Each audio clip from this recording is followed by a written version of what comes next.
La semaine qui nous amène au cœur des rédactions de Cameroun Tribune le jour. Merci encore à Man qui a pensé à nous à la dernière minute parce qu'on était dans son in-bed puisque c'est devenu le vocabulaire que tout le monde emploie. On ira également au cœur des rédactions de Live. Merci à Youpom, oui, depuis la Côte d'Ivoire qui également s'inventait de la une que vous allez certainement reconnaître des visages. On prendra aussi quelques actualités de Figaro. Merci à Anissé d'avoir également pensé à nous et puis dans le messager ils nous ont suivi, cet hommage à Jean-Pierre Penaud. Vous allez également retrouver dans les articles qui suivaient un peu de satire, pourquoi pas avec le Popoli, puisqu'ils sont devenus des fidèles de ce programme. Allez, justement, on ouvre cette revue avec le journal de Fepus Diawé dans sa page culture qui s'intéresse à la bébé, oui, Blanche Bailly, veut rencontrer les hommes des médias et on vous explique la raison pour laquelle l'annonce a été faite le 19 février dernier sur sa page Facebook, celle qu'on appelle affectueusement la mimbailleuse. Alors, fait se communiquer en disant qu'elle aimerait rencontrer les hommes de médias et pas dans n'importe quelle ville, mais dans la ville de Boya, certainement pour passer un communiqué ou encore même pour donner son actualité lorsqu'on sait qu'elle prépare une collaboration qui est prête musicalement parlant au niveau des studios depuis un bon bout avec le Niger Joyce Boy, mais on ne sait pas encore de quoi va nous parler notre mi-bailleuse. En attendant les éléments de réponse ou encore même quelques pistes, vous pouvez les retrouver dans ce deuxième paragraphe des confrères du Messager. On reste toujours dans le Messager et ce sera toujours dans le secteur de la musique pour prendre les actualités de Mr. Stanley No, chevet des femmes incarcérées à l'occasion de la journée internationale de la femme. Ça tombe bien puisqu'on en parlera et c'est Pani qui a suivi cette actualité pour nous. On souhaite un bon retour à Pani, une fidèle reporter du Messager qui était souffrante depuis un bon bout, la raison pour laquelle elle a produit cet article de 1000 signes. Or, elle est très habituée à nous faire des articles de 3000 signes. Bon retour à toi et surtout prompt établissement. Et surtout, on va revenir sur cette actualité de Stanley au chevet des femmes incarcérées. On savait que le mois dernier, c'était du côté de Douala, mais cette fois-ci, les milliers.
eben.com qui parle de festival. Des festivals, on va évoluer dans la revue pour prendre d'autres nouvelles qui n'auront rien à voir parce que ça, c'est plutôt, on est revenu sur les Miss, ça c'était juste pour rattraper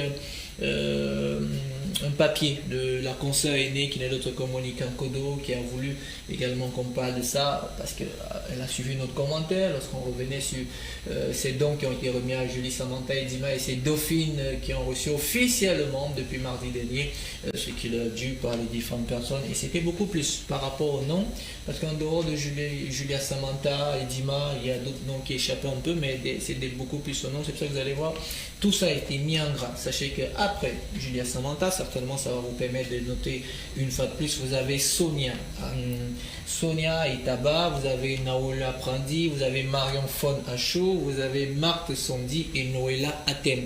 J'espère que Monica Kodo est assez satisfaite de ce travail. C'est à retrouver dans les colonnes du journal bilingue de Marie-Claire Nana, Cameroun Tribune, à qui nous souhaitons un bon vent puisque depuis 24 heures, ils sont dans l'ère ils sont vraiment à la chasse du numérique et du digital. Cameroun Tribune est en train de prendre une autre allure et je pense qu'avec une telle revue, la publicité elle va aller un peu plus dans son sens.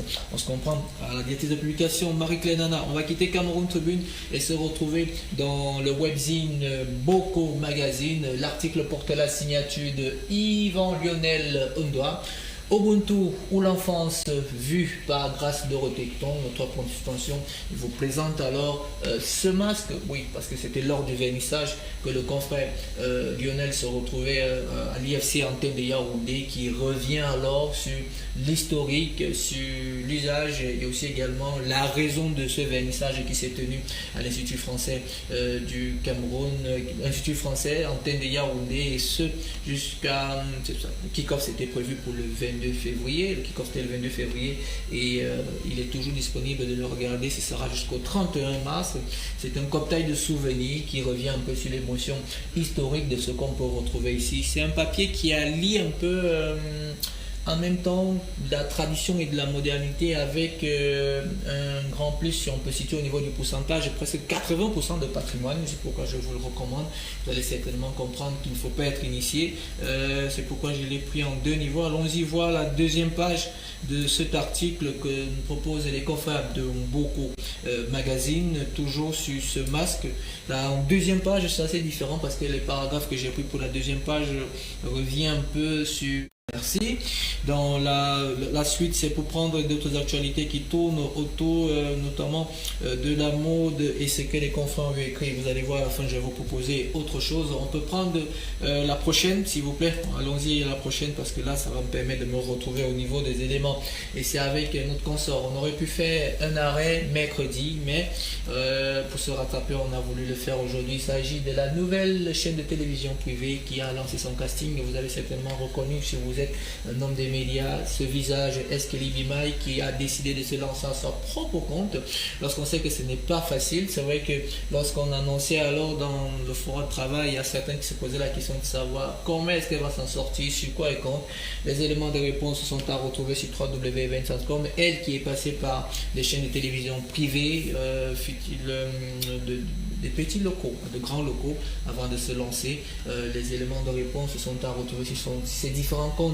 Ces différents comptes en plus de cet article où elle donne un peu la conduite à tenir afin de pouvoir prendre part à cette belle aventure de télévision, d'où peut-être le choix de Lions TV. Je crois que dans les jours à venir, elle sera notre invitée ici pour qu'elle nous explique un peu plus, mais je vous invite déjà à lire l'article. On va laisser le monde des médias et souhaiter bon vent à Eskeli et se retrouver du côté de Jeune Afrique qui nous parle alors de ses propos. C'est pour ça que je disais à l'oreille de mes propos que l'article là va rejoindre l'image que Julie a présentée tout à l'heure. Eh bien, écoutez bien, hein, je reprends juste une lecture, c'est pas moi. Les experts de ces Africains qui brisent les tabous. Eh bien, il s'agit ici de parler un peu des sujets tabous dont on n'ose pas évoquer. Dans des pays à communauté où la sexualité est souvent passée sous silence, de plus en plus de femmes s'emparent de leur micro. Ah oui, j'aime bien ça parce que il est plus facile maintenant pour une femme de 20 micros de parler, et aussi également de la plume, du clavier pour parler sans filtre des questions intimes. Lorsqu'on parle d'intimité, ça va ici comment on fait l'amour, sans jugement, quelle position adopter sans jugement. Est-ce que cela, comment est-ce que c'est vu au sein de la société et de communauté? Ah, je vous assure, c'est un régal ce papier parce que vous allez apprendre des choses. J'aime bien ce jeu de mots, par exemple, vous voyez là, il a voulu jouer, c'est pas elle, c'est Sophie qui a rédigé cet article. Polygamie et polyamour. Elle explique un peu ce que c'est que la polygamie et le polyamour. Figurez-vous, vous qui n'êtes pas, qui est peut-être en couple et qui est considéré comme un voleur de C, je préfère ne pas terminer les mots, j'espère qu'on se comprend sans être un peu grossier, vous êtes considéré comme celui qui est dans cette catégorie, c'est-à-dire le polyamour, parce que vous êtes presque partout. Pourtant, vous avez une compagne, ou vous êtes encore en couple à la maison. Et maintenant, dans le cas de la polygamie, c'est ce qui s'affiche de manière officielle. C'est un papier assez intéressant. Vous voyez que ça rejoint l'image du jour que je lui ai proposé tout à l'heure, comme par alchimie ou télépathie. On s'est retrouvé. Le papier est à retrouver sur www. Jeune Afrique. Et je vous préviens, il est payant. Donc, vous allez juste avoir une partie. Tout ceci que vous voyez là a été payé pour que ça puisse se trouver dans le cadre de notre revue. On va quitter Jeune Afrique pour laisser ce secteur et retrouver alors les confrères du Figaro qui vous présentent par exemple, c'est l'impératif démocratique, c'est un peu ce jeu de mots. Vous vous souvenez qu'entre novembre et décembre, il y a eu la restitution des biens culturels et surtout ceux du Bénin et du Sénégal avec le sabre.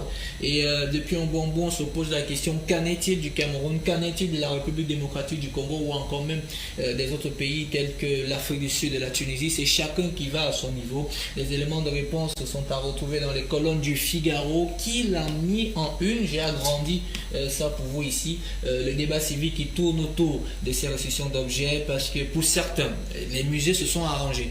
Comment est-ce que vous expliquez que des objets qui ont appartenu à des Africains puissent rentrer en Afrique pendant un temps, mais que ces objets ont été prêtés par des musées où ils sont exposés maintenant? Ça ne passe pas pour certains, mais je crois qu'à partir de ce paragraphe, vous allez retrouver, je préfère vous prévenir, le Figaro, il est payant en ligne pratiquement 5 € pour lire, mais il faut toujours s'instruire.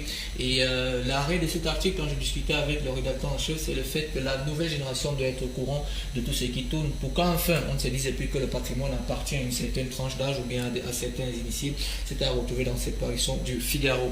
On va laisser le Figaro qui a traité un sujet de patrimoine pour prendre d'autres sujets qui n'ont rien à voir avec le patrimoine. Et bien c'est la satire. Merci encore au directeur de publication de Pokoli qui également commence à prendre goût à cette revue. Vous voyez qu'il a encore voulu jouer avec les mots et ça c'est la une.